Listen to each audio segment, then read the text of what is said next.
When you think about where you live, what do you think? Is it a big capital city, a large town, or a tiny village? It's remarkable to think that 6 out of every 10 people in the world are expected to live in urban areas by 2030, and there will be a lot more people then too. The experts call this urbanization, the gradual increase in the proportion of people living in urban areas. So the thing about urbanization is that we've sort of been led to think of it as a bad thing. And it's true that cities take up approximately 2% of total land, yet they consume 60% of global energy.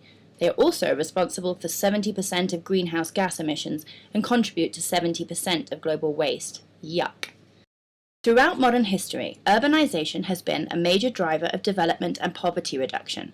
But it all happened a bit quickly, and we didn't really get control of it, allowing cities and towns to spread in a sort of random way, and that has come with huge challenges.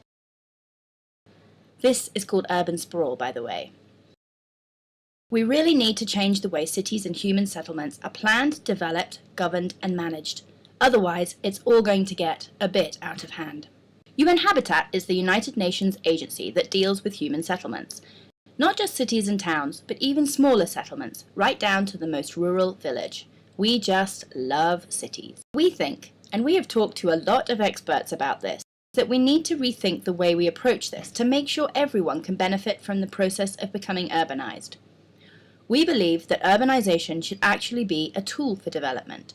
So if we do things right in cities, and we make them inclusive, safe, resilient, and sustainable, it will benefit everyone. More fancy talk coming. In the UN, this is called Sustainable Development Goal 11. The really great thing is that the benefit of this spreads way beyond cities themselves and right into rural areas, and that's good news for the 40% who aren't living in cities too. So that all sounds good, but how do we do it? The New Urban Agenda is a document that guides action towards achieving this goal.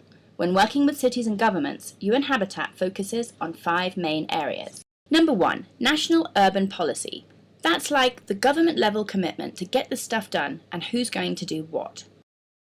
Number 2, Urban Legislation, Rules and Regulation. We need some rules about all of this. Good ones about stuff like the height of buildings, preserving public space. Number 3, Urban Planning and Design. We should be aiming for somewhere between 30 and 50% of land designated to public space.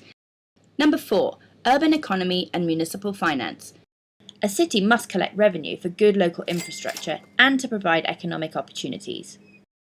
Number 5, Local Physical Implementation. Cities will always grow. Retrofitting is a lot more difficult and expensive than planning in advance. We already live in an urban world. Let's make it a better one for everyone.